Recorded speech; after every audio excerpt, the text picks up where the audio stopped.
Welcome to the B2B Category Creators Podcast, hosted by Gil Alouche, founder and CEO of Metadata.io. This podcast is all about sharing the real and sometimes uncomfortable secrets of category creation in the B2B software space.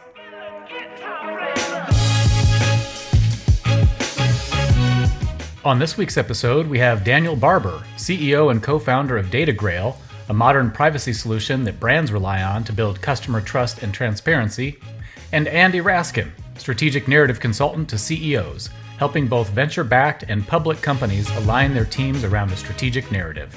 Cheers. All right.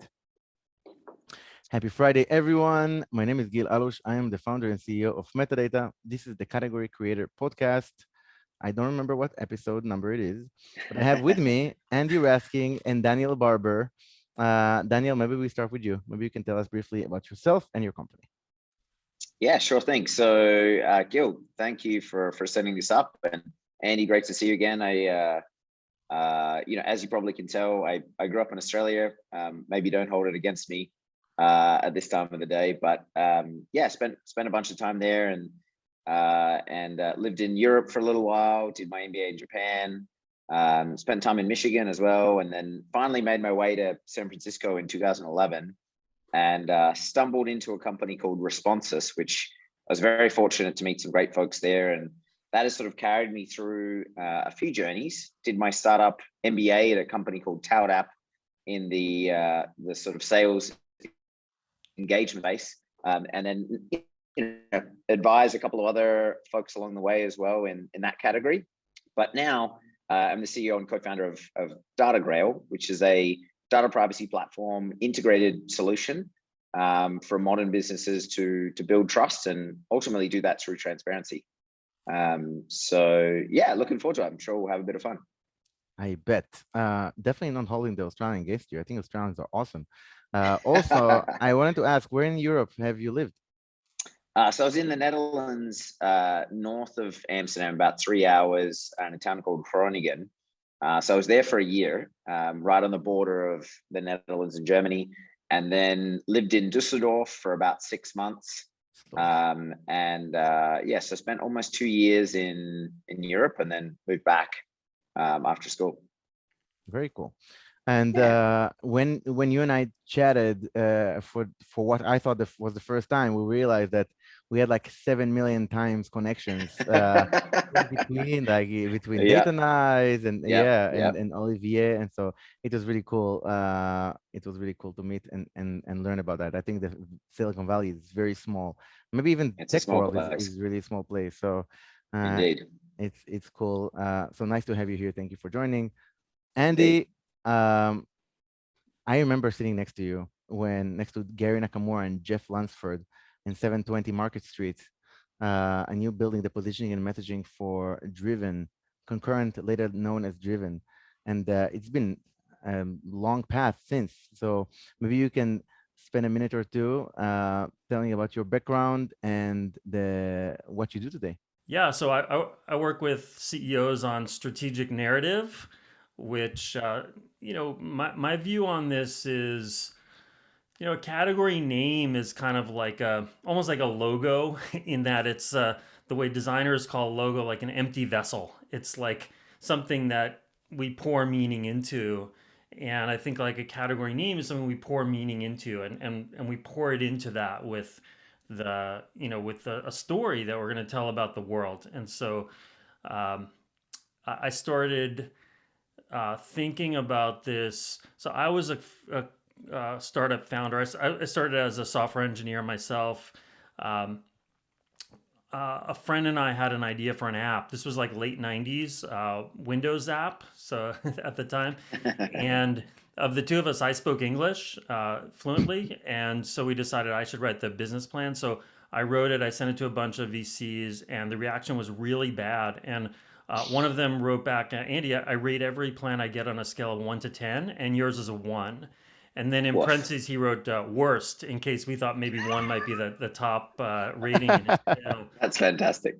Amazing. But then he wrote not a compelling story and as the reason. And it was a few weeks later, I was walking by this Barnes & Noble in Manhattan, and I saw this sign in the window that said, for anyone who wants to tell a compelling story. And they pointed to this stack of books that were all about screenwriting, which I knew nothing about. And I read the books, and I realized that there was this totally other different structure. Because if you think about it, like a movie is a pitch, right? For, what's it a pitch for? It's a pitch for, like, what's Star Wars a pitch for? It's a pitch for, trust the Force, don't go to the dark side. Every movie is a pitch in a way, and the way that they structured the pitch was very different from what I had learned, and that was very interesting to me. And we basically applied it to our pitch, and long story short, we got some money, and I started thinking about that. I started probably thinking about it back then. A lot of things happened, including meeting you, Gil, and working with you at 720 Market along the way. But yeah, that's what so today I focus only on that, working with CEOs to craft that narrative. It's a very interesting narrative on your narrative. Thank How you. many times have you told this story the way you just told it? Never exactly the same, but I'm gonna guess like maybe 100, maybe more. Nice. Yeah. It's a great story. Have you heard me tell awesome. it before, Gil, or you just guessing that I've told it many times? Only the second half. I wasn't sure about it, and I was about to ding you on the beer. Then I realized that I remember that you were drinking a non-alcoholic beer, so I thought, Got it. Okay. I don't know. Yeah. But You the see second that half was the subtle Star drop Force. there of just, oh, you're drinking on a The careful Star to Wars. mention. Cheers. I think that's great. I hope to learn from you to tell stories like that. So I think that was great. So look, this podcast is, I hope it's different, because it's called product, category creators. And the reason I started it is because I want to start a category like many founders. And I did not want to sit in a room with a bunch of people and argue over words and category names and taglines and a bunch of other shit that only we care about. And then we fail to actually make that happen in the market. So I'm trying to learn from smart people like you how to do it. You, Daniel, you, Andy. But on the path, to be honest, I've realized that just talking to people and sharing personal stories, journey, founder or not, software company or not, is first of all very therapeutic, but also you learn so much from it. So I like to start with a question, and I sometimes insist, like in the previous podcast that I just did, I insist on getting a real answer. So I'll start. Danny, you just muted yourself, so you just self-selected. Maybe you can start us off. Can you share from the last, doesn't matter how many, 4, 5, 6, 7 years, your biggest hashtag fail moment? And I'll crisp this because it's sometimes it's vague. A moment that you fucked up and you really regretted it and said, I can't believe I just fucked up so big, and you suffered from it. Of course, there was a learning afterwards, but that moment when you really regretted it. Woof. Yeah, I have one there. So Tahid Kader will probably appreciate this one too. TK. Yeah, TK. At TowdApp, our tagline for a period of time was templates, tracking, and analytics, a sales engagement platform or a sales acceleration platform, whatever phrase you want to use there. It was compelling. Everyone was using TowdApp. The Bay Area ran on TowdApp. And the extended Bay Area ran on TowdApp as well. And there was a period in 2015 when the business was just really climbing, right? We'd just done the 3x climb. We've done the 3x climb before that. We're on the next 3x climb, right? The business is starting to really take off. And there were a couple of what I would call upstarts at that point in time. And probably the most compelling one at the time was a little company called Outreach, because they were really little, right? At this time, it was 5 or 6 employees. And this concept of sequences, right? Which was really about, tying a set of interactions, not just emails, but, making a phone call and sending a LinkedIn message, sending a connection request, sending a Sendoso campaign, whatever it may be. And I'll never forget, at that moment in time, my immediate instinctual reaction was, that's a marketing activity. We're building a sales platform. We should not do that. That's functionality we shouldn't build. Like, Connecting things together? No. Salespeople send one-off messages. They should send one-off messages.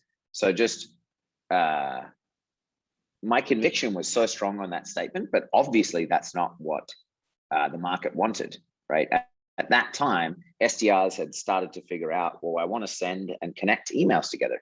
And why? Because it's inherently easier, right? So the behavioral change is actually easier because you send one email and then automatically it goes out again 3 days later, automatically it goes out again 3 days later. And they want a fully automated piece, not just for email, but for phone number, making phone calls and sending LinkedIn messages. And the result was, we just saw Outreach raise their round this past week, right? Over $4 billion valuation. My equity was substantial, very substantial. As the first director into the company at the 8th employee of Taldap, my equity is worth 0 today. And I remind Manny and Kyle of that point, that my equity in Taldap is worth 0 today. But the learning was insane from that experience, right? I described it as kind of my startup MBA, that moment of watching the customer vote with, what they need, how they actually solve the problem, finding a solution as opposed to just features and functionality. The solution was what they needed, a sequence that included all of their interactions. And philosophically, I thought of that as marketing, and that was wrong. Well, two things. First of all, God bless you for that level of candor. I love that in so many ways. Thank you for sharing that. I think that's awesome. And it's very interesting you said that, man, that means that the next few startups, I don't know how many, DataGrail, and we hope to be a customer soon, but the next few startups, if you do one after that, I anticipate to be extremely successful because you're so honest about that and vocal, which I think is really beautiful, and that's where the big learnings are coming from. So anyway, thanks for sharing. That was cool. Andy, you're next.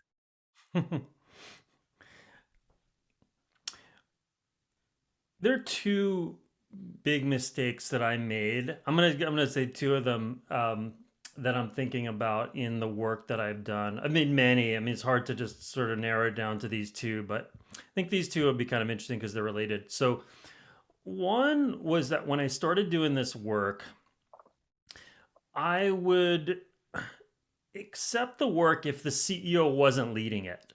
So if let's say someone in marketing reached out to me and said, hey, we love that Zuora post you did about the greatest sales deck and that whole framework around crafting the narrative that's kind of the basis of a new category.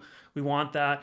Want to talk to you. I'll be leading the work. Our CEO will be involved. He'll be, I would take it. I would take the work. And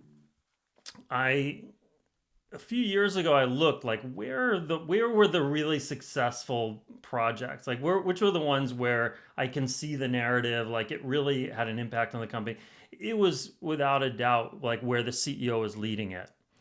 And eventually I decided I'll only accept it if the CEO is the one who calls me and says, I want to do this, and is going to be the one who's in the trenches with me building it. That's not to say that marketing doesn't have a huge role. And so I always, if I've gotten better at this work, maybe figuring out ways to balance the CEO kind of leadership of it with the team feeling bought in and having a chance to do it. But that CEO, but accepting the work when the CEO wouldn't be the leader, that was a big mistake. Because the CEO, it would just sort of shit on it eventually, and wouldn't really embrace it as their own. And if that doesn't happen, this thing's going nowhere. I was about to make you drink this. It's close, because right? You just said close. It's CEO, right on the border, right? Is it right on the border? And then you said the CEO would shit on it. It was man, all right. That was you I saved myself. You complimented it with some realness.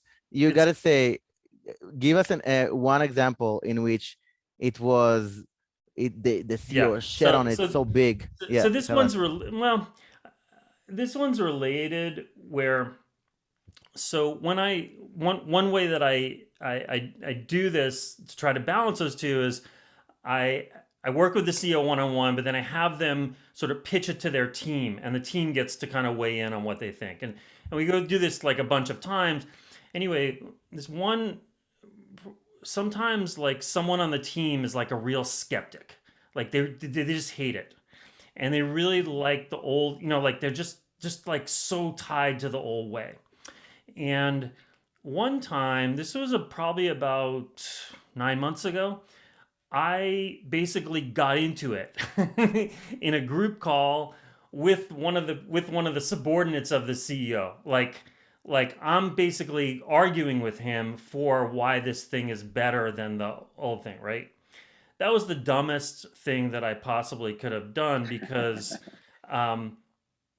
you know, now the CEO, now I'm putting the CEO in a position where he's like, do I choose, it's like, he's always got to choose his own guy, or person, whatever. This happened to be a man. What happened was, I don't know if this guy ever fully came on board, but what I realized was that's the CEO's job. That's not my job. I can't be the one to herd the cats. I can only, I can help elicit their feedback. I think I'm really good at, well, sorry, I'll stop myself there, but for lack of... Too late. You're going to have to drink. Too late, okay, I'll drink it. Then I'll say it. I might as well you can say always them. finish. So I think I'm good at facilitating feedback in a way that kind of gets to the issues we can understand.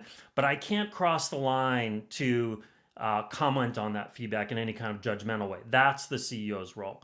And that's something that I've like a kind of like religion that I've had to learn to adopt, and it's really helped me. That's cool. And I think that's a super interesting insight. Yeah, being the outsider, the consultant, being more the facilitator than, putting your own conviction or opinion on it, then you're just going to alienate it. Yeah, I can do that with the CEO, but I can't do it with the CEO's subordinates. Reports. Yeah. Cool. Thank you. I like that. Super insightful, both of you. Let's talk a little bit about category creation. So, Daniel, let's start with you. When you started DataGrail, did you know, first of all, do you feel like you are creating a category? 100%. When you started DataGrail, did you think, yeah, I'm gonna fucking create a category for sure? 100%. Yes, no? You did. Tell me more. This problem, right? Privacy, it impacts every human on the planet. It's a human right?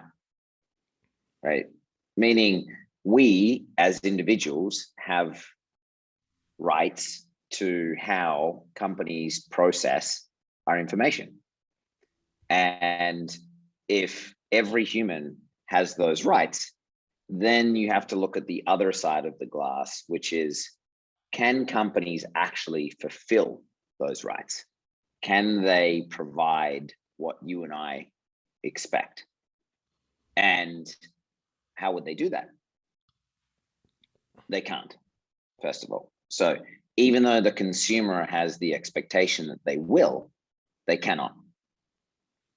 And that's because lovely SaaS software in the beautiful state that it is, and we're taking this call on Zoom, right? It's not on Ring Central or on Teams or on Slack or on, I'm forgetting the 5 others, right? WebEx. Every company runs on technology at this point.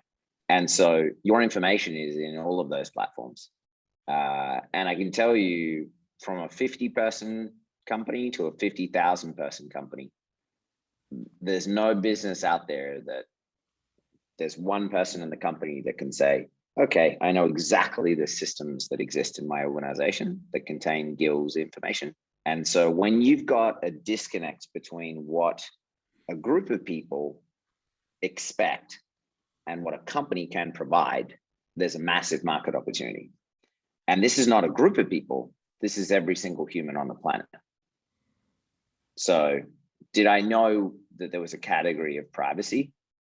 100%. Cool. First of all, you have to drink. Definitely do the sales pitch immediately. It was a good one. I didn't use the word DataGrail, but yeah, sure, I'll drink to that. That's fine. It's a good thing. What was the moment, just one moment, that you realized I'm not another data privacy helping a consumer, because I've heard about others. I'm creating a category, I'm doing it differently. Yeah, I think of course there are others, right? There are other companies going down a path. But I think there's a discrete learning from what I went through in my startup MBA and watching other folks go through their businesses, right? So I've been an executive a few times in startup organizations and large companies like Responses, where we were publicly traded. That gives me a picture into what the customer actually wants, which is a solution, not a product.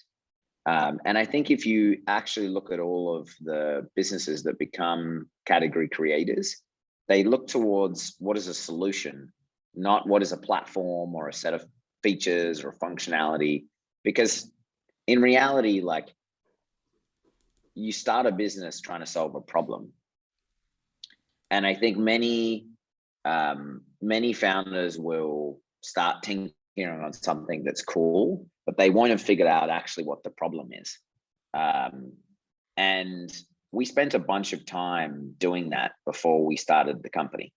So myself and my two co-founders, we did customer development, like with a survey instrument, probably about 6 months, with a survey instrument, i.e. like a set of questions that was the standard same set of questions. And we recorded those conversations. I asked for consent on the record, of course, and went through and asked people that I trusted in my network and those that I didn't know in my network. And we did a large number of those. How many? We probably did 25 by the end.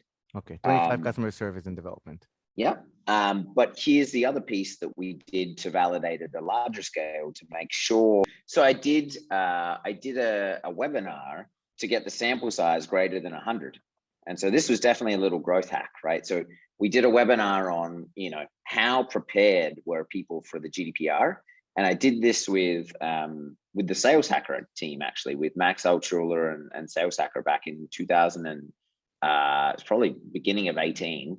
And we asked over 100 folks, how prepared are you for the GDPR, and specific other questions that were tailored towards answering, the assumptions we were trying to validate.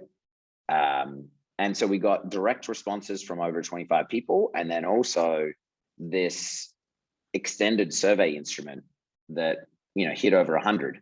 And so at that point I knew, okay, if this is the problem set that exists, there's a solution that needs to be built here. And yeah, that's when we knew. 25 customized interviews and 100 people survey. Andrew, how many people, roughly, but also accurately, have you helped create a category, create a narrative so that you can create a category? So I've helped many people create narratives. I'll guess that the number's in the thousands if you include people that have come to my workshops and stuff. If you're just talking about sort of like CEOs, probably over 100. Okay. 100 CEOs. The some of those narratives, I don't believe the narrative has to be. I actually don't believe you can create a category. Who creates a category? It's basically like Gartner decides if there's a wave, right? Like, what does that even mean? Yeah. The way I like to think about it is really as more like a movement. That there's this narrative that that a group of people is believing in, and then of course that gets Gartner to say, oh, there's a new category of solution. Category, the word itself even comes, it suggests that all that's needed is a kind of name for this, a new taxonomy of product, right? Like a new animal. And I think if we look at it, the ones, the category, the narratives I've been involved with that have become most successful, probably the one that I've touched that became most successful was Gongs. So I didn't come up with the term revenue intelligence, but the goodbye opinion, the opinions to reality shift was from our work. And that, and Amit said to me, it could have been strawberry intelligence. Like what really matters is that narrative that's behind it. And the way I think about the narrative is that old game, new game shift. And that is the way we pour the meaning into the categories. So there are lots of other teams I've worked with that are at different stages of trying to build a narrative. And one team I worked with, it's called Abstract. So they're in the field of designers, and they're trying to build a category they're calling design intelligence. That's all about building the infrastructure for designers to communicate around the product. So not just the design, but everything else, like all the feedback around the design, the requirements, finance. Basically they talk about the shift for design teams from outputs to outcomes. So now we have to be able to, if it's that, then we have to be able to communicate with everybody around the design, all that stuff. So lots and lots of narratives. Some become categories. Some I think are successful without, the world seeing them as a category. Hopefully that answers your question, Gil. Absolutely. I remember the abstract CEO. And I was about to ask about Gong. Did you talk to Udi or did you talk to Amit? Sounds like Amit was the lead. So that must have been after you realized the CEO must be the decision maker. From first of all, fascinating.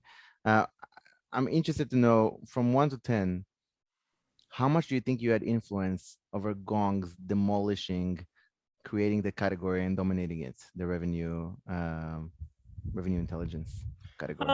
I'll say 1, because the narrative is just the first step. I think there's teams that I work with where we can build equally as good a narrative, but they don't embrace it the way that Gong did. And that was really, it was Amit for sure. It was also Udi, right? So, and for those who don't know, Amit is the CEO, and yes, he led that project and he led the work, but Udi played a huge role. And they definitely took it, and its final form wasn't exactly what we came up with it, but the core of it was there. But it was really Udi, I think, who committed to it. It was like a few months later, I'm walking in the subway station in San Francisco, and I'm seeing goodbye opinions, hello reality, on the poles and on the floor. I think it was when Dreamforce was happening. It was all plastered with that. I'm seeing cars all around, driving around San Francisco with goodbye opinions, hello reality on them. They just and what Amit told me is that story is not only what they use to sell, but it's also the filter they use even for developing new products. So like he says, they'll get all these feature requests that are basically about tracking opinions.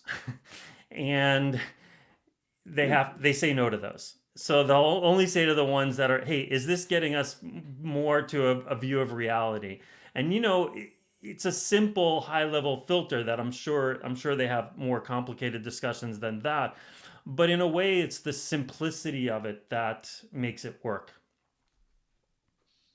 Super interesting. So execution. So you're humbly giving yourself 1 out of 10. If I was to ask, just give me a number. If I was to ask Amit or Udi, what's your level of impact on their category creation, what do you think their number would be? I don't know. That's up to them. You'd have to ask them. And Amit is a very proud man. So we there was like this philosophical difference. I have him on my podcast coming up soon, so he'll talk about it. But I think he would say their story is inspired by our work together, but he would take credit for the story. That's maybe you already did. Udi was on the podcast. Very cool. I think that's super interesting. I know that you're, and I just be fully transparent. Many. I have two people. Many of my marketing team members really like your narrative, the storytelling framework that you have, Andy. I think it's interesting. How much do you think, and that's for both of you, Daniel and Andy, how much do you think storytelling, if you had 100 coins, using a legacy term, because who is using coins, but if you had 100 coins and you had to drop it into category creation, how many of them do you think fit into storytelling and narrative versus everything else? I give my 2 cents. I think half. I think so I'll give you a couple of examples why. Last year, the beginning of last year, I got on a call with a gentleman from Levi's, Steve. He's now their interim CISO, so their Chief Information Security Officer.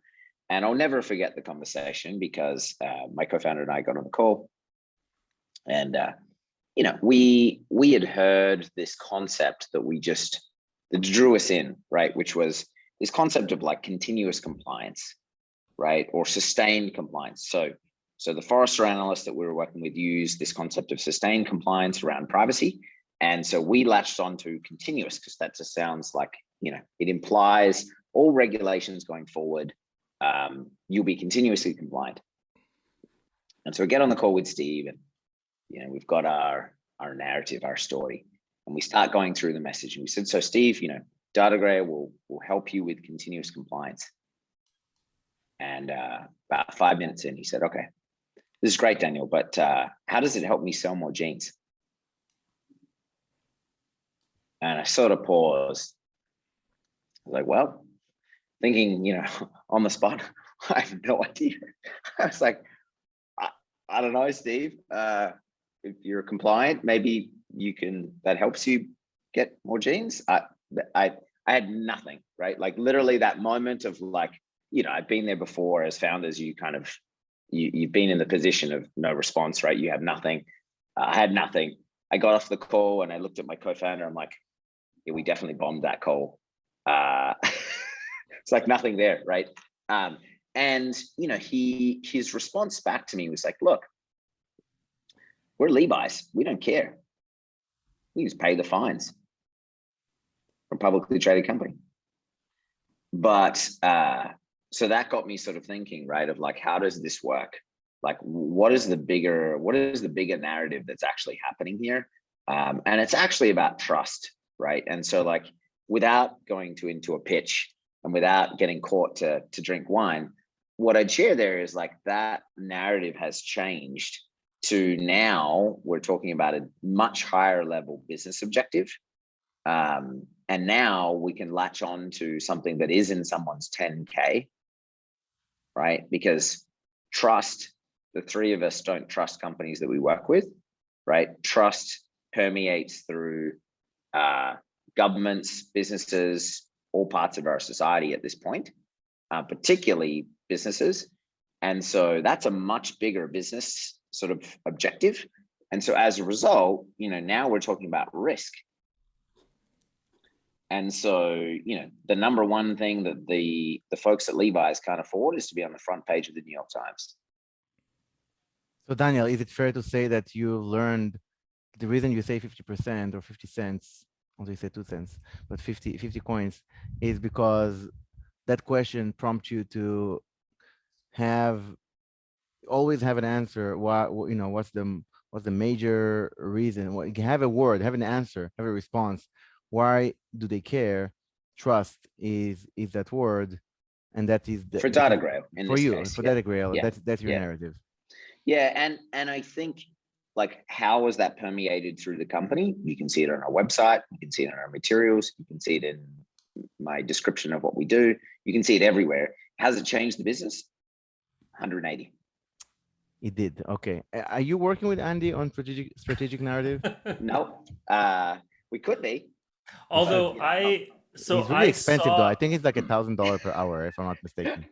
I saw Daniel and one of his colleagues, Mallory. I first met them. I didn't know them. I saw them in their booth at SaaStr. I think it was 2019. It was. And I was going around looking like, who's pitching a story to me versus, who's just saying, oh, we're a blah platform and we do this, this, this.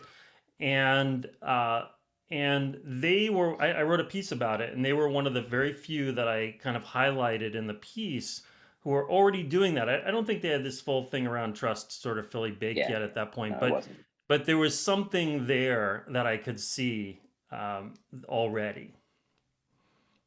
Thank you, Andy. I think, Gil, the part of that is from, it's the customer, right? So Mallory, the person that Andy is describing, was our director of customer success, right? She was our first employee. And I think it's like extracting the insights from the customer drives that, right? It's very easy to go down the sales path of just like, great, we've just got to, deliver the message that works and deliver it to as many people as possible. But if you extract the insights from the customer who's actually, sharing how your solution solves their problem, which is why we had Mallory Surplus attend SaaStr, because she was working with our customers. She's actually a better salesperson. Would you say that is very interesting, especially when you say it's the first hire, customer success? That's awesome. Andy, would you say it's fair to say that you should always rely on the customer to tell you how to talk about yourself? Talking to the customer is always part of every engagement I do with CEOs. So, ideally, we don't want to be educating the customer. Like Daniel's not educating them about trust. He's kind of making sense of something they're already seeing. So we want to hear it from them. That said, they don't always have the kind of high level perspective to put it. Part of what we're doing is we're trying to boil it down in a way that maybe in a simple way that they never thought to put it. So they say, yes, that's right. It's almost like that Chris Voss thing where he's always talking about getting to that's right. That's what we're looking to do with this narrative, right? And what I'll say is, Daniel said he started his company because he was, saw a problem and then was, found a solution for it. And that's, I think, very common. But I think when we get to the point of the narrative, this thing about trust, like this isn't really a problem necessarily. It's, it causes problems, but it really, in fact, it's the cause of the problem. So if you think about it, Dan, we talk about, hey, what is your problem? And I'll give you the solution for it. Let me tell you why it's better than the other solutions. That's the typical sort of positioning pitch thing, right? And what Daniel is now starting to do, which is, I think, what I see is like, this is the way, is what's the story in the world that's causing those problems? So what is the shift that people are making? In his case, it sounds like, used to be trust was maybe a nice to have. I'm not putting in the formal words, but trust was like a nice to have. Now it's like customers expect this, right? And your customer expects this. This is a different world for you. And this brings up all kinds of, new things you'll have to solve. So that, that narrative, yes, we want to get that from customers because we want to be feeling pretty sure that when we say it to them, when we say it to new prospects, we're kind of saying something that comes kind of from their mouths or mouths of people like them. And Andy, especially because we have 2 minutes before we lose you, if you had one advice to founders and CEOs who should be taking the category creation and the strategic narrative under their belt, what is one advice you have for them for kind of separating the signal from the noise and dumbing down or simpling or abstracting the message from something very complicated to something super simple that talks to a bigger story. Just think about the structure of this story as old game, new game. So there was an old game. So think about take Gong, where opinions, that was a great game. Like that was the way to win in sales. You play that opinion game and you could be a great salesperson. And they're saying, hey, there's a new game now. It's made possible by this new technology and by, the demands and whatever competition, where you're gonna have a view of reality. And that's the new winning game. And so if you can really boil this down to old game, new game, doesn't have to be goodbye, hello. It could be other formulations of that. And name them, not just hey, there's an old game and a new game, but name them the way they have, and Zuora did with transactions, subscriptions, the way Salesforce did. I think Salesforce is the archetypical thing: software and the cloud, right? Old game, software; new game, cloud. What's the old game? What's the new game? If you get that, and of course it's not easy, but if we can get ones that feel right, that's really the foundation of the whole narrative, and really, in my opinion, the whole category. Beautiful. Thank you, Andrew. I know you have to leave, so thank you very much for leaving us with these great talking, and great seeing you again, Daniel. Congratulations on all your success since we saw each other at SaaStr. Indeed. Thank you, Andy. Have a wonderful weekend. You too. Daniel, that was awesome. Thank you for a great. His insights are great, huh? They are. They're very good. It's funny. My team is what you just said in the last few minutes is exactly what they're trying to do. The whole old game, new game is like is Andy Raskin's strategy. How'd you like the podcast? That's great. I think I can see why you're doing this. It's like, one, you get exec connects at the highest level, which is smart, right? But also, like, you're learning a bunch in the process, I'm sure. I really am. Right? I really am learning a lot from it. You wouldn't believe it. Yeah, it's I'd say that connecting with peers is so powerful, right? Like, just beyond powerful. I try to do it all the time. I encourage our execs to do it. Just like reach out to someone else who's doing the same job as you, because, like, why not? Like, we're capped by the knowledge inside the four walls of the building that you're in, right? Like, that's the reality. So, like, if you can reach out to, let's say you're a VP of marketing, you can reach out to 5 VPs of marketing like you and ask them, what are they challenged with? Okay, how did they find solutions for those challenges?